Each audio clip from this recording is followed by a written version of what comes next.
Hello student, आज हम लोग देखते हैं डेमोन्स्ट्रेशन ऑफ इलेक्ट्रोस्टैटिक चार्ज। ये मेरे हाथ में पीवीसी पाइप है, क्लॉथ है। मैं इसको रगड़ लेता हूँ, थोड़ा ज़्यादा रगड़ना है।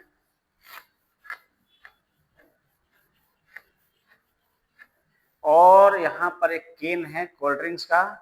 आप लोग देख सकते हैं कि इसको बिना टच में रखते हुए आराम से ये अट्रैक्ट हो रहा है। एक्चुअली इसमें हो क्या रहा है, ये बड़ा इम्पोर्टेंट होता है इलेक्ट्रॉनिक्स की दुनिया में चार्ज का बेसिक बिहेवियर को समझने और समझाने के लिए। यस, हुआ क्या एक्चुअली इसमें, आइए हम लोग समझने का इसमें प्रयास करते हैं। जिस चीज को आज मैं शुरू करने जा रहा हूं इसका नाम है electrostatics.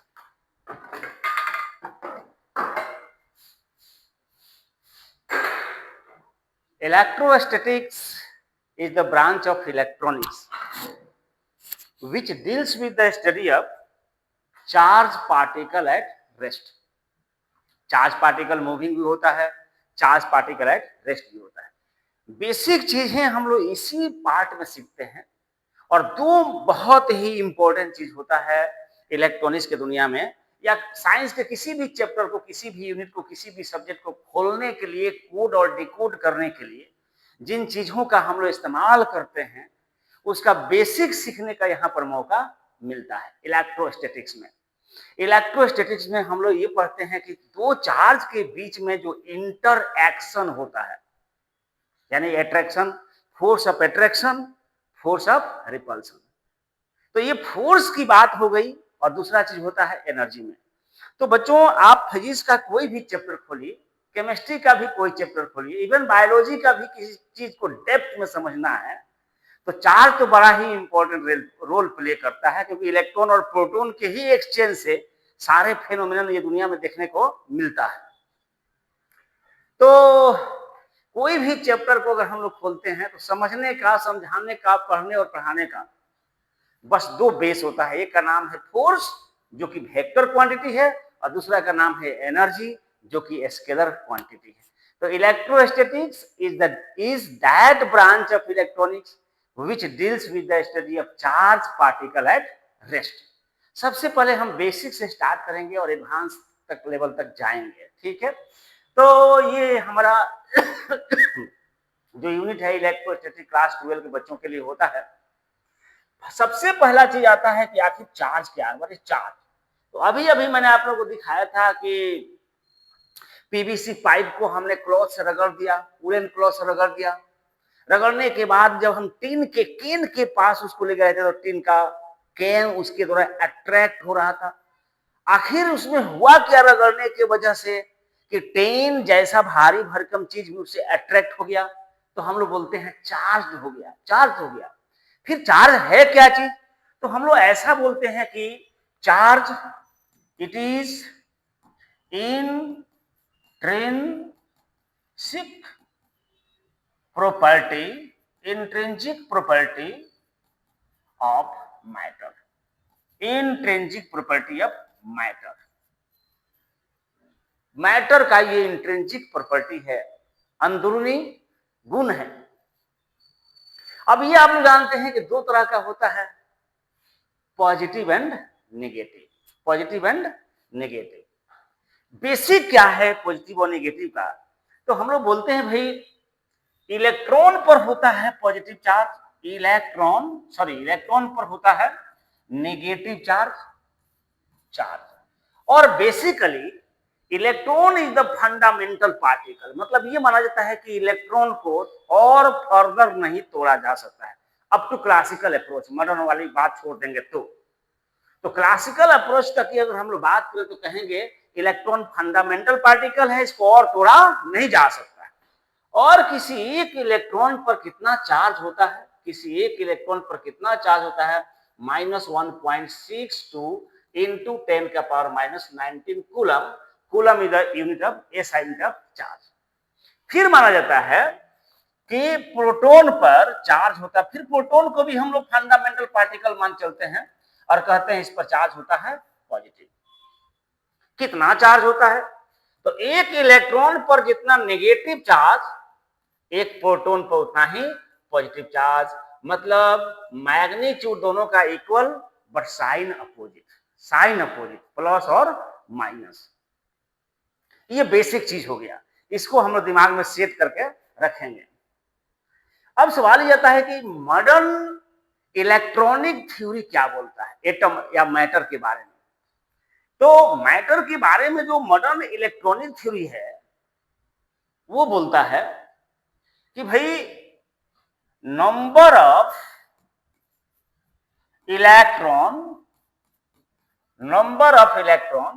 In any atom is always equal to number of proton, मतलब जितना इलेक्ट्रॉन होगा उतना ही प्रोटॉन होगा किसी भी एटम में जितना नंबर ऑफ इलेक्ट्रॉन उतना ही नंबर ऑफ प्रोटॉन। मतलब हाइड्रोजन में ओनली 1 इलेक्ट्रॉन तो ओनली 1 प्रोटॉन, इसलिए जितना नेगेटिव चार्ज उसमें उतना ही positive charge, net charge zero. Charge नहीं, नेट चार्ज जीरो, उसमें नेगेटिव भी है पॉजिटिव भी है, दोनों मिला के कितना, जीरो।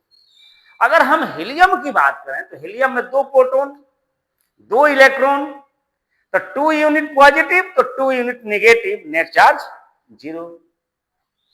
लिथियम की बात करें तो ईच एटम लिथियम में 3 प्रोटॉन्स 3 इलेक्ट्रॉन्स, तो जितना पॉजिटिव उतना नेगेटिव, इसलिए नेट चार्ज जीरो। तो अगर बेसिक कंसेप्ट ही हमारा इलेक्ट्रॉनिक थ्योरी बोलता है, एटम का इलेक्ट्रॉनिक थ्योरी जो बोलता है कि किसी भी एटम में जितना इलेक्ट्रॉन होगा उतना ही अगर प्रोटॉन होगा, इसका मतलब एटम में जितना पॉजिटिव चार्ज होगा उतना नेगेटिव चार्ज होगा, तब तो ये कंफर्म हो गया हर एटम का net charge zero. That is atom is always neutral, an atom is always neutral. तो हम लोग ये कह सकते हैं an atom is always neutral, ये तो हमेशा न्यूट्रल होगा, नेट चार्ज जीरो होगा। तब सवाल होता है कि जब नेट चार्ज जीरो ही होता है तो चार्ज आता कैसे है, किसी ऑब्जेक्ट के ऊपर चार्ज होता कैसे है, किसी पार्टिकल के ऊपर चार्ज होता कैसे है। अकेले इलेक्ट्रॉन तो हो नहीं सकता, अकेले प्रोटॉन तो हो नहीं सकता, जब भी होगा तो दोनों एटम के अंदर ही होगा, और हर एटम का अगर नेट चार्ज क्या है, जीरो, तो पूरा मैटर का भी नेट चार्ज क्या होना चाहिए, जीरो। बिल्कुल आप लोगों ने सही समझा है और सही सोचा है। आइए थोड़ा सा इसका कंसेप्ट की बात करते हैं। बच्चों ये यूनिवर्स अगर आपसे पूछा जाए कि ये यूनिवर्स क्या चीज से मिलकर बना है, तो हम लोग बोलते हैं मैटर से। ये यूनिवर्स जो बना है वो बना है मैटर से। मैटर बना है मॉलिक्यूल से, अगेन मॉलिक्यूल बना है एटम से, और एटम बने हैं 3 टाइप्स के fundamental particles, electron, proton and what, neutron. अब न्यूट्रॉन की जब बात होती है तो हम लोग कहते हैं कि न्यूट्रॉन पर कोई चार्ज होता नहीं है। इलेक्ट्रॉन पर जितना नेगेटिव चार्ज उतना ही प्रोटॉन पर पॉजिटिव चार्ज, और किसी भी एक एटम में जितने इलेक्ट्रॉन होंगे उतने ही प्रोटॉन होंगे। तब तो जाहिर सी बात हो गई कि उसके ऊपर जितना नेगेटिव उतना पॉजिटिव, इसका मतलब each atom has net charge zero, each atom has net charge zero. Okay, तब तो एटम और एटम मिल के क्या बनता है, मॉलिक्यूल। तो बहुत सारा या कम से कम 2 एटम जब मिलता है तो बनता है मॉलिक्यूल। अब हर एटम का नेट चार्ज जीरो, तो 0 + 0 भी क्या आना चाहिए, जीरो, यानी मॉलिक्यूल का भी नेट चार्ज क्या आना चाहिए, जीरो। तो हर एटम का नेट चार्ज जीरो, इसलिए हर मॉलिक्यूल का नेट चार्ज जीरो।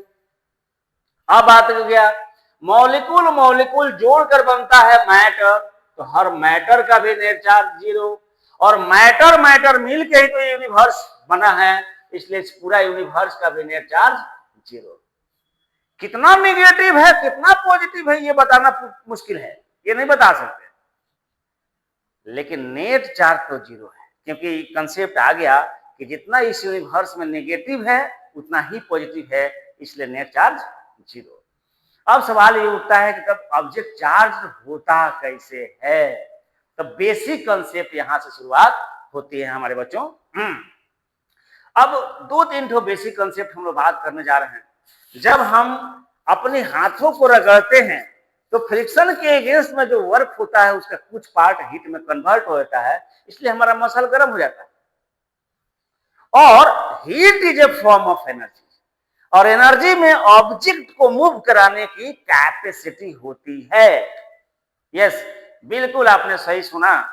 जब हम पानी को एक कंटेनर में रख के जब पानी को हम लोग हीट सप्लाई करते हैं तो ये पानी का मॉलिक्यूल टूट टूट कर वेपराइज होकर ऊपर की तरफ भागता हुआ दिखाई पड़ता है। इससे पता चलता है कि हीट में वो कैपेसिटी है जो पार्टिकल को अलग अलग कर सकता है, भगाने की टेंडेंसी रखता है। राइट। इसी कंसेप्ट के आधार पर अगर हम लोग सोचने की प्रयास करें तो होता क्या है आखिर, रगड़ने से क्या होता है। जैसे अभी आप लोगों को मैंने दिखाया था कि दो ऑब्जेक्ट को आपस में फ्रिक्शन करने से एक चार्ज हो गया जिसने उस केन को अपनी तरफ खींच रहा था। आखिर चार्ज हुआ कैसे, आइए समझने का हम प्रयास करते हैं। ठीक है, चार्ज होता कैसे, बाई फ्रिक्शन चार्ज होता कैसे। अब एक इलेक्ट्रॉन का चार्ज -1.6 इंटू 10⁻⁻19 कूलम, एक प्रोटॉन का चार्ज 1.6 इंटू 10⁻⁻19 कूलम। इसको लिखने में टाइम वेस्ट होता है, इसलिए आज के बाद हम इलेक्ट्रॉन के चार्ज होगा तो -E लिख दूंगा और प्रोटॉन के चार्ज होगा तो +E लिख देंगे। ठीक है, और E का मतलब 1.6 इंटू 10⁻⁻19 ऐसा कुछ रहेगा। अब आते हैं कि भाई फ्रिक्शन की वजह से चार्ज होता कैसे, फ्रिक्शन की वजह से चार्ज होता कैसे। चार्ज जिंग बाई फ्रिक्शन, यानी दो डिफरेंट ऑब्जेक्ट को आपस में रबिंग करने से चार्ज आया कैसे ना, सोचने का प्रयास करते हैं। हुआ क्या, दो डिफरेंट मैटर को हमने जब रगड़ा, हीट जनरेट हुआ।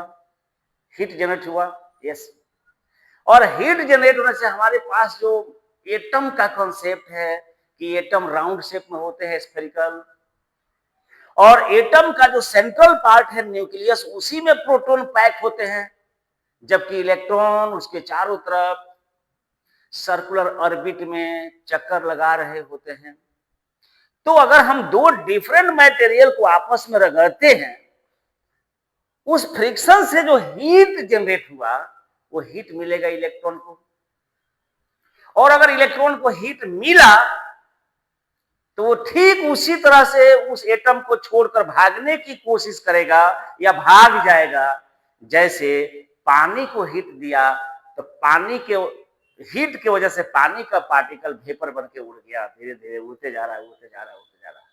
तो हीट में ये कैपेसिटी है।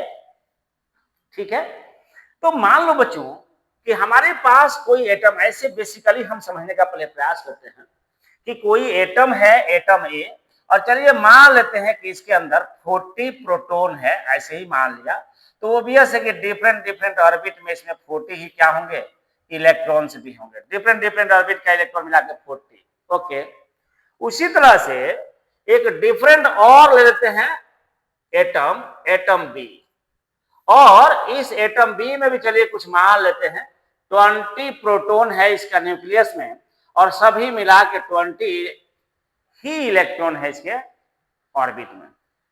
अब हम दोनों को अलग अलग फिलहाल बात करें। फिलहाल ये स्टेबल है, ये भी स्टेबल है, मतलब किसी ने इलेक्ट्रॉन लॉस और गेन नहीं किया। तो अगर हम बात करें कि भाई फिलहाल कोई इलेक्ट्रॉन इसने गेन और लॉस नहीं किया है, तो फिलहाल मैं पूछूं कि इस पर नेट चार्ज कितना है, तो बोलना होगा 40 प्रोटॉन का charge plus 40E plus 40 electron का चार्ज -40E, दोनों मिला के हो गया 0। ये नेट चार्ज 0 हुआ। उसी तरह से अगर हम बात करें कि ये एटम बी की नेट चार्ज इसमें कितना, तो नेट चार्ज तो यहां भी कहना पड़ेगा 20 प्रोटॉन का charge plus 20 E plus 20 electron का चार्ज माइनस 20 ई, ये भी मिला के कितना हो गया 0। तो दोनों पर फिलहाल नेट चार्ज 0 है, तो चार्ज आएगा कैसे। अब आप लोग इमेजिन करें कि हम इन दोनों डिफरेंट मटेरियल को अगर रगड़ें तो फ्रिक्शन से हीट जनरेट होगा, और वो हीट चांस है, ज्यादा चांस है कि इलेक्ट्रॉन को ही मिलेगा, इलेक्ट्रॉन को ही मिलेगा, प्रोटॉन को नहीं, क्योंकि हाथ रगड़ेंगे तो हड्डी गर्म नहीं होगा, मसल गर्म होगा, क्योंकि मसल से मजर लगा रहा है। उस तरह से इलेक्ट्रॉन में बाहर है तो जो रगड़ खाएगा, जो हीट पैदा होगा, तो मैक्सिमम चांस है कि वो हीट मिलेगा इलेक्ट्रॉन को।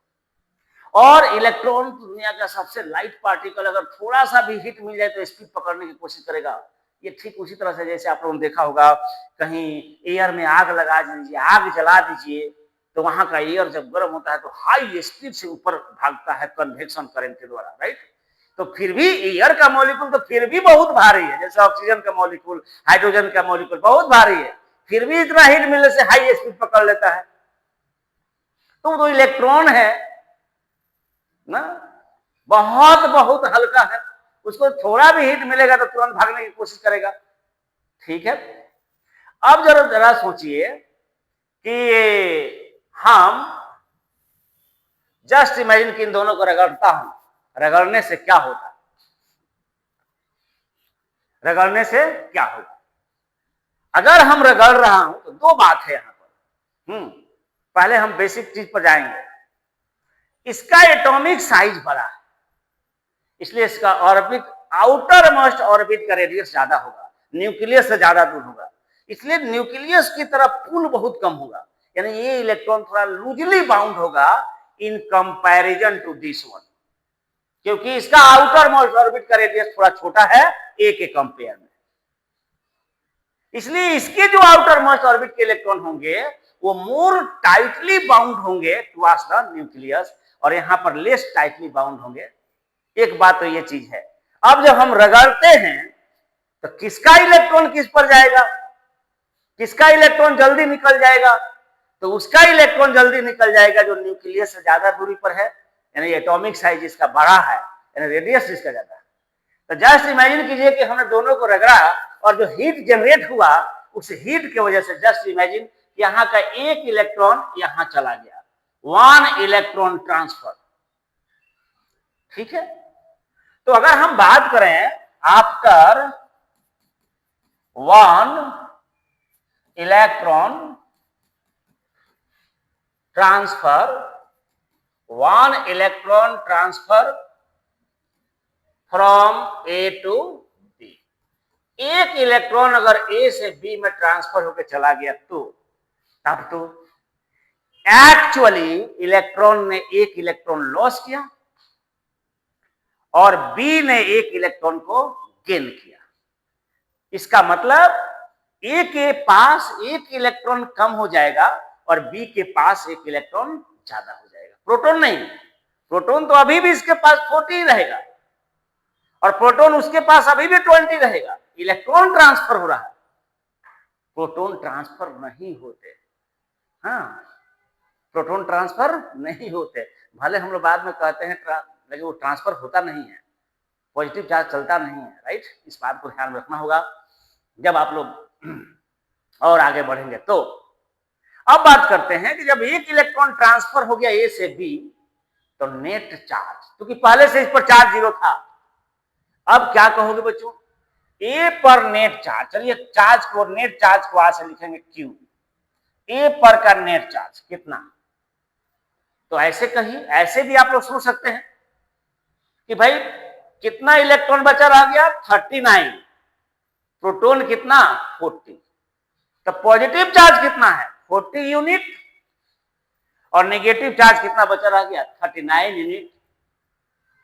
तब तो +1 यूनिट चार्ज इस पर आ जाएगा, 40 - 39 +1 ई बच जाएगा।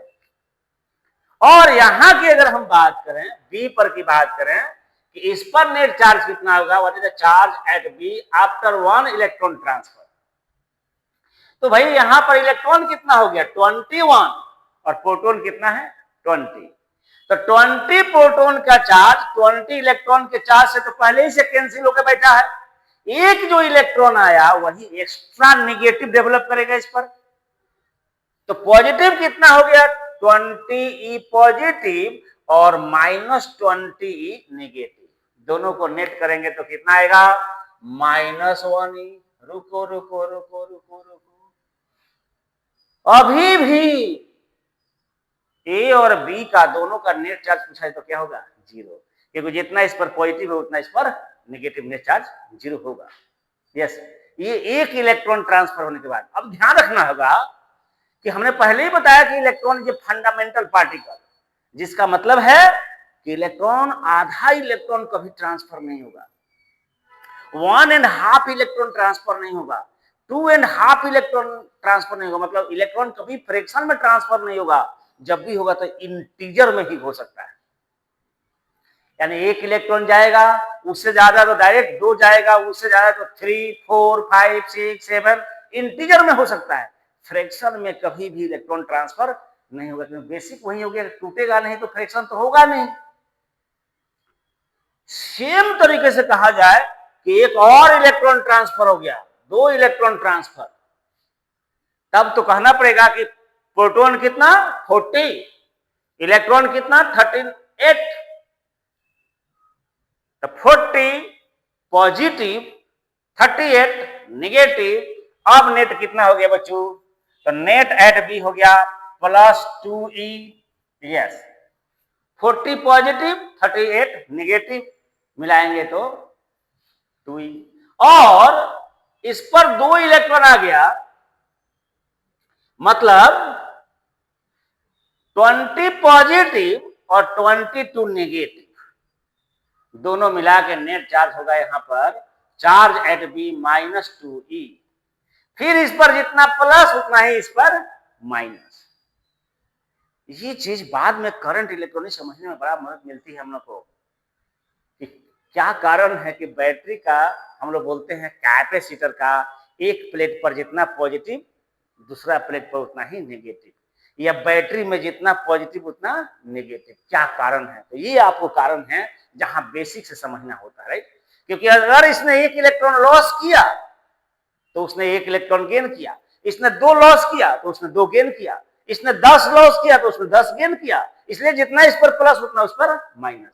अब यहां पर क्या दिखाई पड़ रहा है, एक्चुअली जो इलेक्ट्रॉन को लॉस करता है उसमें इलेक्ट्रॉन हो जाएगा कम, मतलब नेगेटिव हो जाएगा कम, पॉजिटिव तो पहले जैसा ही रहेगा, इसलिए नेट चार्ज इस पर दिखेगा पॉजिटिव, दिखेगा पॉजिटिव।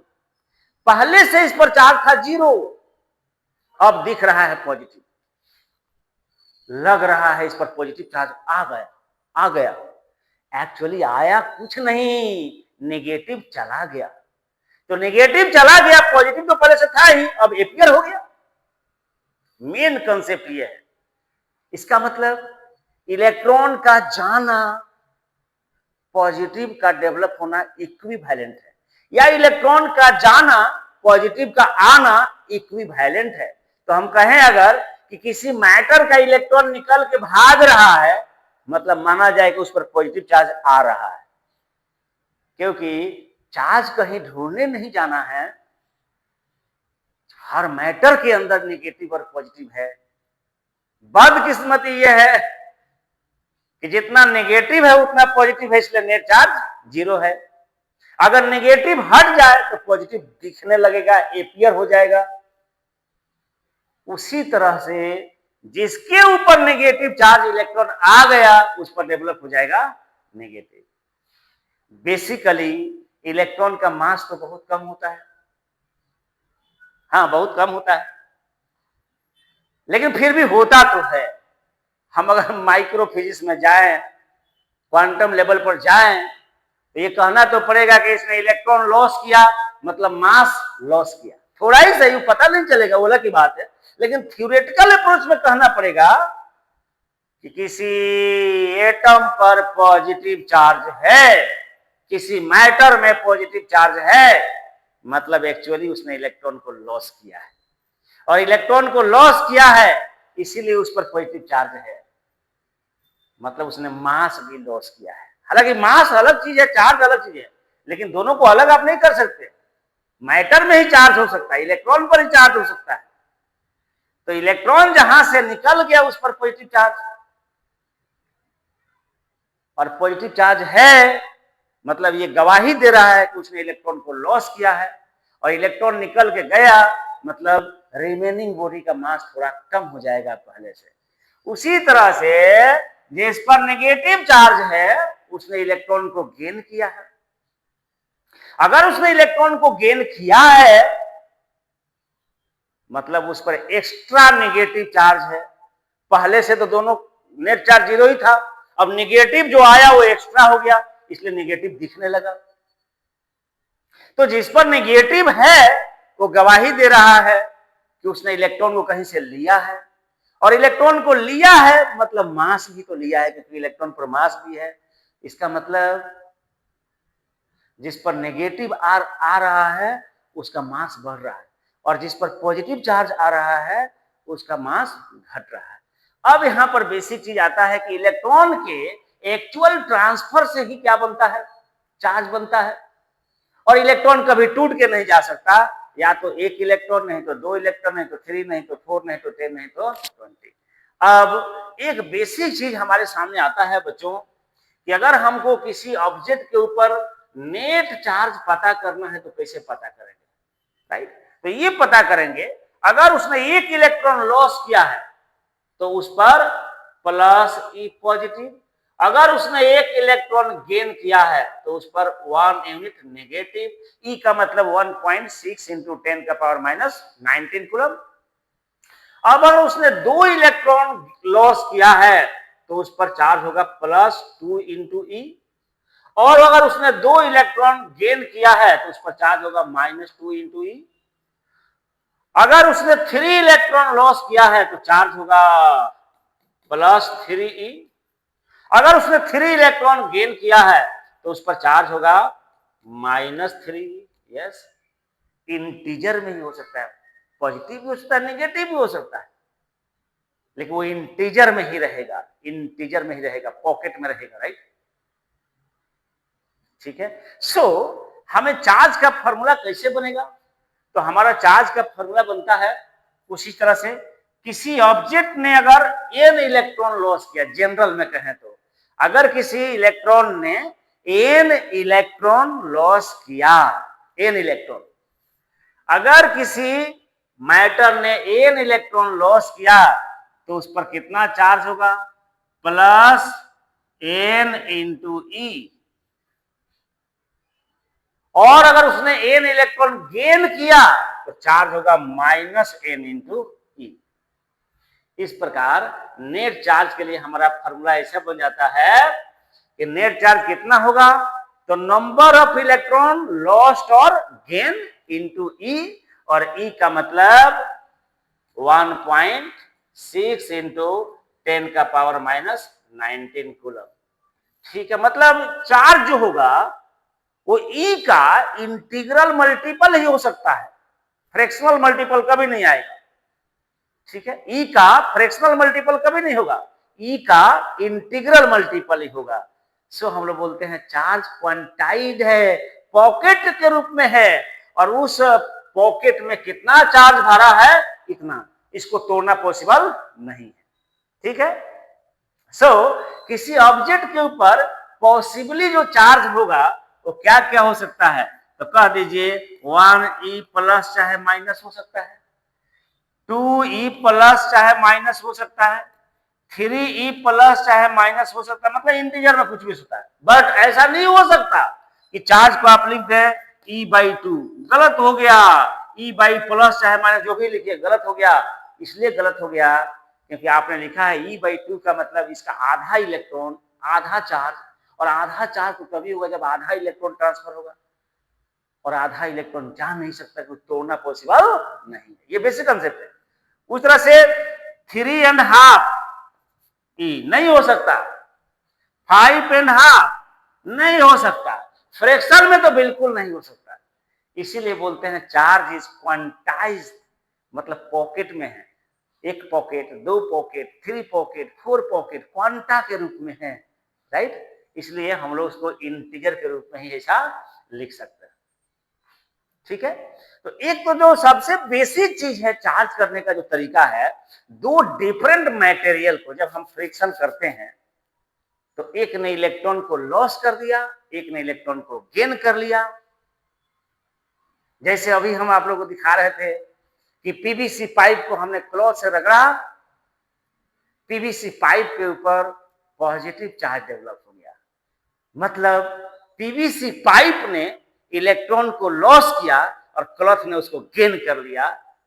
जब हमने क्लॉथ को अलग कर दिया तो इस पर पॉजिटिव चार्ज रह गया, और तब उसको हमने केन के पास रखा तो केन को उसने खींचना शुरू किया, राइट। अब आपके मन में एक डाउट आ रहा होगा कि ठीक है भाई, हमने इसको तो रगड़ लिया, इस पर तो चार्ज है, केन को तो रगड़ा नहीं था, उस पर तो चार्ज नहीं है। तो जो बेसिक आप लोग सीखते हैं कि एक चार्ज दूसरा चार्ज को अट्रैक्ट कर सकता है, मतलब दूसरा चार्ज भी होना पड़ेगा। टिन पर तो कोई चार्ज नहीं था, फिर इस पीवीसी पाइप ने टिन को कैसे खींचा, उसकी बाद में हम लोग बात करेंगे, ठीक है, उसकी बाद में हम बात करेंगे। थोड़ा सा देखना है अभी, आज अंदाजा करना है, हर चीज का एग्जैक्ट अंदाजा होना चाहिए कि एक इलेक्ट्रॉन पर जो चार्ज है, आखिर ये 10 के पावर -19, ये -19 देख के पता चल गया very very very very very very small charge on an electron on A proton.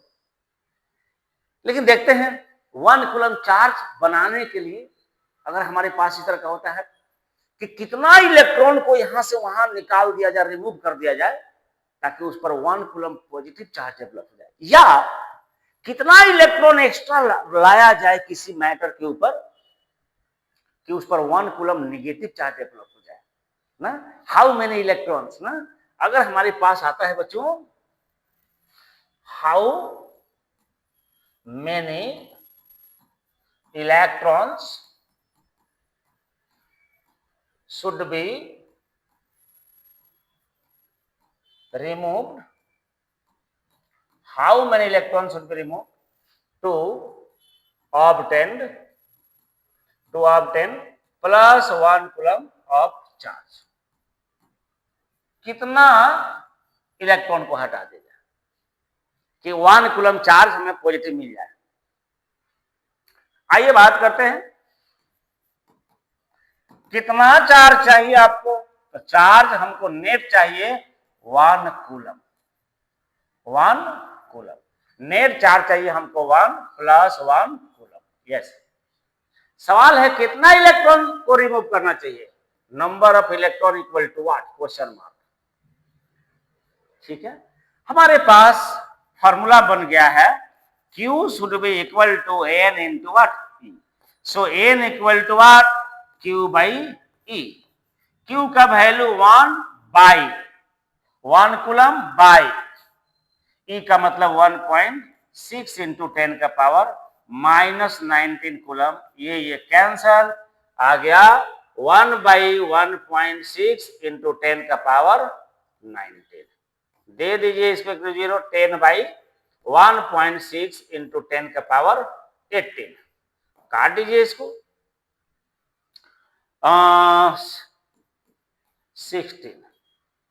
16 6 जा 96, 4 बच गया, 16 2 जा 32, 8 बच गया, 16 5 जा 80 इंटू 10 पर पावर 18। वाह, इतना बड़ा वैल्यू, मतलब एक कूलम चार्ज बनाने के लिए, सिर्फ 1 कूलम चार्ज बनाने के लिए, सिर्फ 1 कूलम चार्ज बनाने के लिए,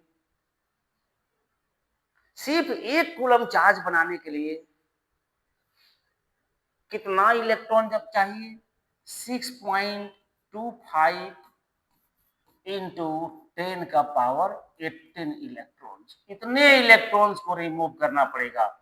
this is very very very very big number, बहुत बड़ा नंबर है, बहुत बड़ा नंबर है। इससे पता चलता है कि किसी एक इलेक्ट्रॉन पर जो चार्ज होता है वो very very very very small होता है, इसलिए तो एक कूलम चार्ज बनाने के लिए हमें इतने इलेक्ट्रॉन की जरूरत पड़ती है, इतने इलेक्ट्रॉन की जरूरत पड़ती है।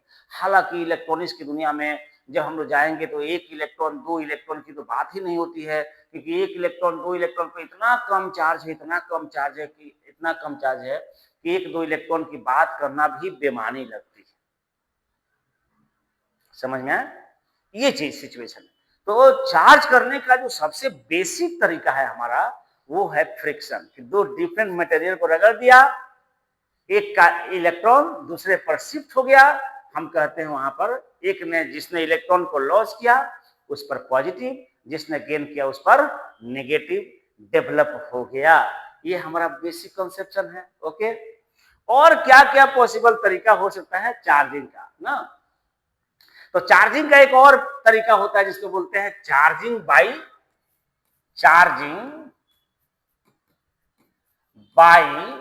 Induction. Charging by induction, induced word से बना है इंडक्शन। हाँ, प्रेरित हो जाना। हाँ, मतलब अंदर ही छुपा हुआ था, दिख नहीं रहा था, कोई कारण हुआ जिसके चलते वो दिखने लगा, तो इसको बोलते हैं इंड्यूस्ड हो गया। ये कैसे हुआ? तो आइए अभी हम बात करते हैं। अभी जो हमने दिखाया था स्टार्टिंग में आप लोगों को कि पीवीसी पाइप को हमने रगड़ा, तो ठीक है, पीवीसी पाइप ने इलेक्ट्रॉन को लॉस कर दिया, जिसके अंदर पीवीसी पाइप पर तो पॉजिटिव आ गया, तो ये तो बाई फ्रिक्शन हुआ। तो पीवीसी पाइप के ऊपर जो चार्ज है वो है बाई फ्रिक्शन, लेकिन उसने टीन वाली केन को अपनी तरफ खींचा था, मतलब वेरीफाई कर रहा है कि इस पर भी चार्ज है तभी खींच रहा है, क्योंकि दोनों पर चार्ज होगा तभी इंटरेक्शन होगा। ठीक है, देखते हैं इसको होता क्या है। मान लीजिए कि अभी हमने बताया था ये था हमारा पीवीसी पाइप, ओके, जिस पर हमने दिया था पॉजिटिव चार्ज, और पाइप पीवीसी प्लास्टिक का पाइप इंसुलेटर है, इसलिए हाथ से भी पकड़ने से वहां चार्ज नहीं जा पा रहा था। अब ये जो पॉजिटिव चार्ज है इसके पास में हमने रख दिया एक केन, ये था आपका मेटालिक बॉडी। दो बातें अब यहां समझनी है। मेटल के अंदर बचपन से आप कहते आए हैं there are free electrons, there are free electrons in metals, this is why electricity pass through that। लेकिन ध्यान रखना पड़ेगा कि वो जो फ्री इलेक्ट्रॉन आप कहते हो वो कहीं दूसरा जगह से नहीं आया है। कहां से आया है दिखाते हैं। एक्चुअली जितने भी मेटल्स हैं उनके जो एटम्स होते हैं, मॉलिक्यूल्स होते हैं, काफी डेंसली पैक होते हैं, आसपास होते हैं मैटर के अंदर। तो होता क्या है बच्चों की, कोई मेटल आपने लिया, एटम है, एटम से मिलकर बना है, बेसिक कॉन्सेप्ट वही है हमारा। अब ये एटम दूर दूर नहीं है, काफी पास पास है, काफी पास पास है। अगर काफी पास पास हैं एटम, सब काफी पास पास हैं, तो सोचने वाली बात ये होगी भाई कि अगर काफी पास पास एटम है तो एक एटम का आउटर मोस्ट ऑर्बिट का इलेक्ट्रॉन दूसरा एटम के आउटर मोस्ट ऑर्बिट का इलेक्ट्रॉन काफी क्लोज हो जाएंगे।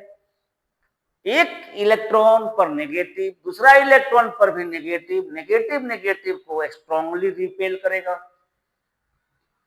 और ये रिपल्सन चारों तरफ से आएगा, क्योंकि चारों तरफ ही एटम होंगे। अब जैसे रिपल्सन होता है तो आउटर मोस्ट ऑर्बिट का इलेक्ट्रॉन एटम को छोड़ के कहां निकल जाता है? बाहर। ठीक है, जिस एटम का भी इलेक्ट्रॉन निकल गया बाहर, बाहर मतलब मैटर छोड़ के नहीं, मैटर के अंदर ही रहेगा, मैटर से बाहर जाना अलाउड नहीं है, उस एटम पर डेवलप हो गया प्लस। इसका भी एक आउटर मोस्ट का इलेक्ट्रॉन निकल गया तो इस पर भी डेवलप हो गया प्लस। ये आयन, एटॉमिक आयन के रूप में होते हैं। फिर यहां से भी एक इलेक्ट्रॉन निकल गया तो यहां डेवलप हो गया प्लस, यहां से एक इलेक्ट्रॉन निकल गया प्लस, यहां से निकल गया तो ये प्लस। तब तो इसका मतलब जिस एटम से भी कहां निकलेंगे इलेक्ट्रॉन, वो एटम पर रहेगा पॉजिटिव चार्ज। फिर वही बात हो गया कि जितने फ्री इलेक्ट्रॉन्स हैं उस मेटल के अंदर उतने ही पॉजिटिव आयन होंगे, इसलिए उस मैटर का तो नेट चार्ज 0 होगा।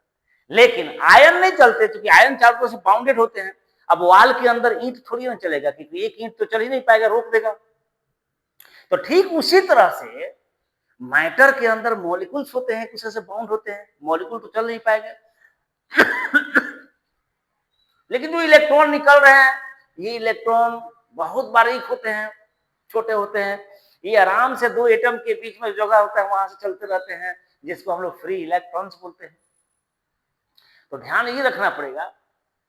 अब बात करते हैं कि भाई मेटल में फ्री इलेक्ट्रॉन्स हैं, बट वो बाहरी दुनिया से नहीं आए हैं, उसी मेटल के वो इलेक्ट्रॉन हैं।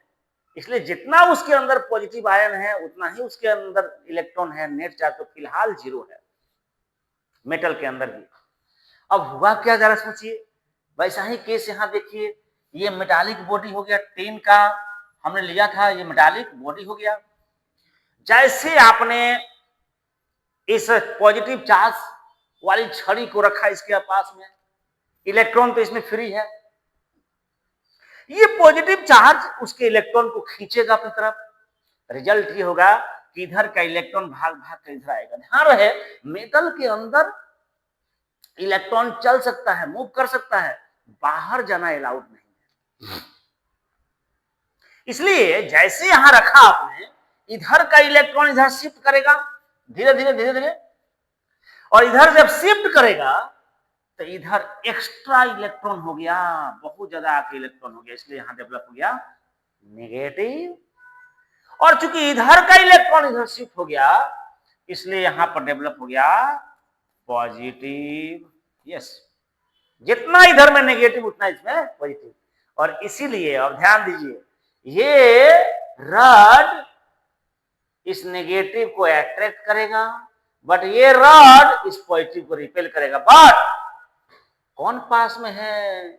नेगेटिव चार्ज पास में है, इसलिए अट्रैक्शन होगा ज्यादा।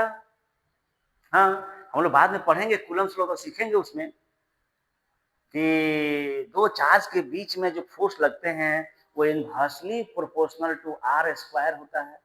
दूरी ज्यादा तो फोर्स कम।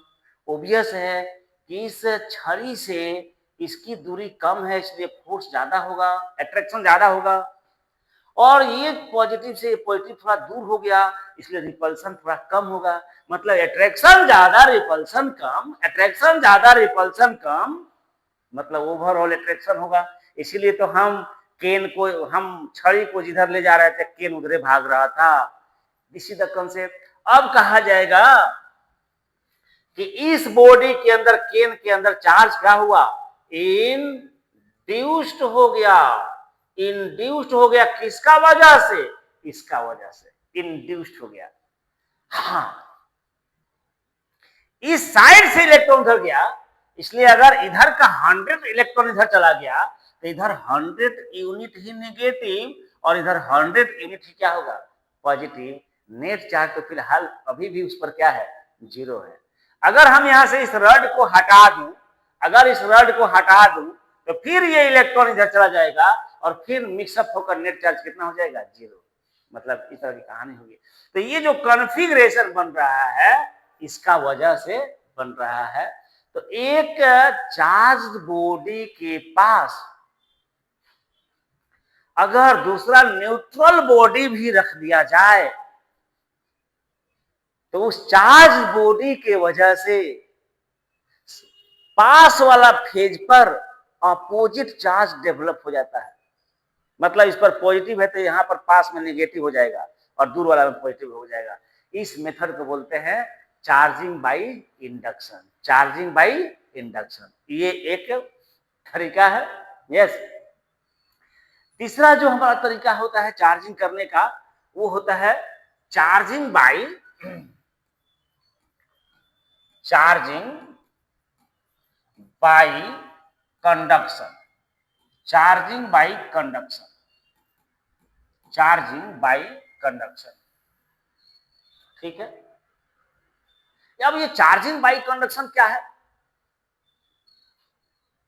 तो आइए, मान लीजिए कि ये कोई कंडक्टर है, इसको हमने रबिंग करके चार्ज कर दिया है। ये ऑलरेडी चार्ज्ड है, ये ऑलरेडी चार्ज्ड है, ये ऑलरेडी चार्ज है, ये ऑलरेडी चार्ज है, ठीक है, ये ऑलरेडी चार्ज है। और मैं क्या करता हूं, इसका टच में एक न्यूट्रल कंडक्टर लाके रख देता हूं, न्यूट्रल, इसको कहिए ए और इसको कहिए बी, न्यूट्रल है ये, फिलहाल न्यूट्रल है। अब सोचिए क्या होने वाला, क्योंकि इस पर पॉजिटिव चार्ज, इस पर कोई चार्ज नहीं है, लेकिन फ्री इलेक्ट्रॉन तो होगा, और टच में भी रख दिया हमने। अब जैसे टच में रखेंगे, ये उसका इलेक्ट्रॉन को अपनी तरफ खींचेगा, खींचेगा, खींचेगा, होगा क्या, इस साइड का इलेक्ट्रॉन भाग भाग कर मैटर के अंदर ही अंदर इधर जाएगा, ओके, इधर जाएगा जाएगा जाएगा। अब होगा क्या, जाएगा और आके यहां रुक नहीं जाएगा, बल्कि टच में है तो इधर भी चला जाएगा, बॉडी ए पर चला जाएगा। और ध्यान रखना पड़ेगा, पॉजिटिव को कैंसिल करेगा नेगेटिव, क्योंकि +1e प्लस -1e मिलकर 0 हो जाता है। तो एक पॉजिटिव चार्ज एक नेगेटिव चार्ज के द्वारा कैंसिल होता है, ये हम लोग सीखा है। क्या होने वाला है, तो जैसे एक इलेक्ट्रॉन यहां घुसेगा, एक पॉजिटिव कैंसिल हो गया, एक और घुसेगा, एक और पॉजिटिव कैंसिल होगा, एक और घुसेगा, एक और पॉजिटिव कैंसिल होगा, ए का। लेकिन इसने अपना इलेक्ट्रॉन को लॉस किया, बी का इलेक्ट्रॉन अगर ए पर चला गया तो बी ने तो इलेक्ट्रॉन को लॉस किया।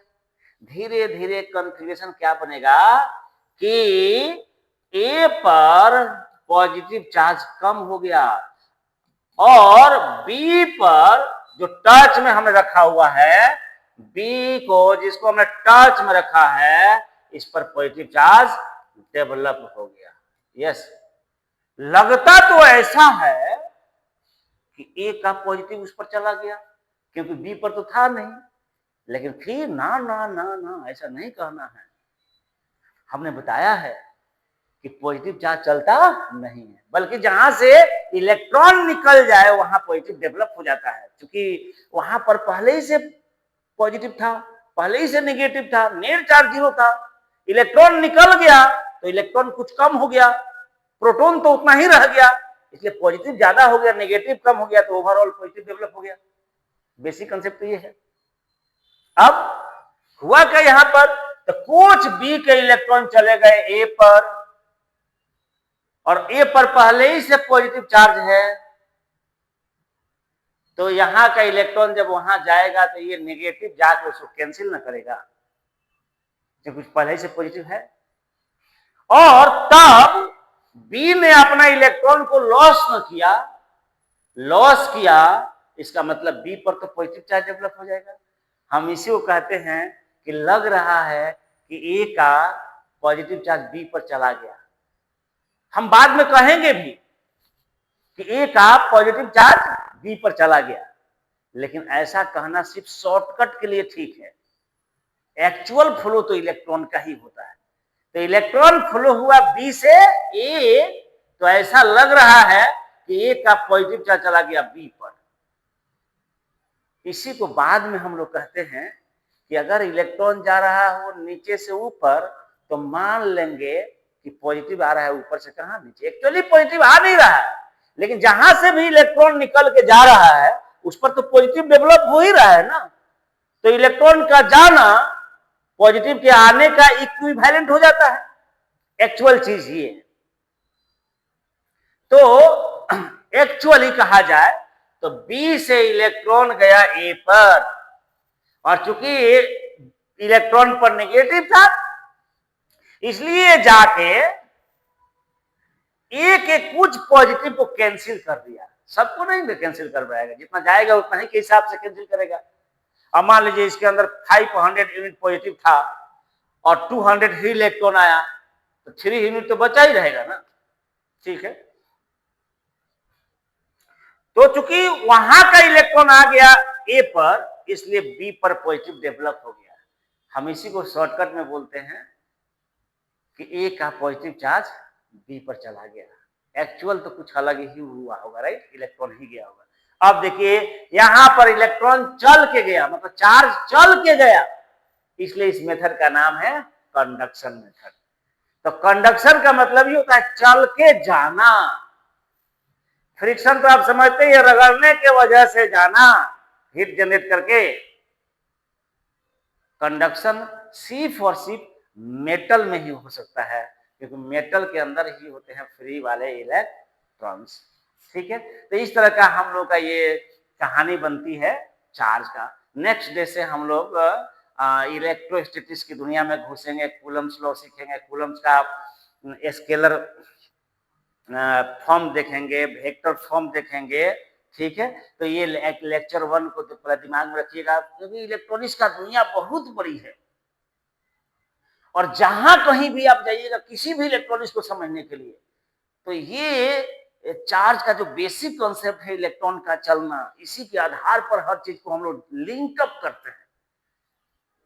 ठीक है, बाकी सब अट्रैक्शन और रिपल्सन अगर हम समझते हैं, सब कुछ एक्सप्लेन कर लेते हैं, न्यूमेरिकल वगैरह सब कुछ फटाफट फटाफट फटाफट बनते चला जाता है।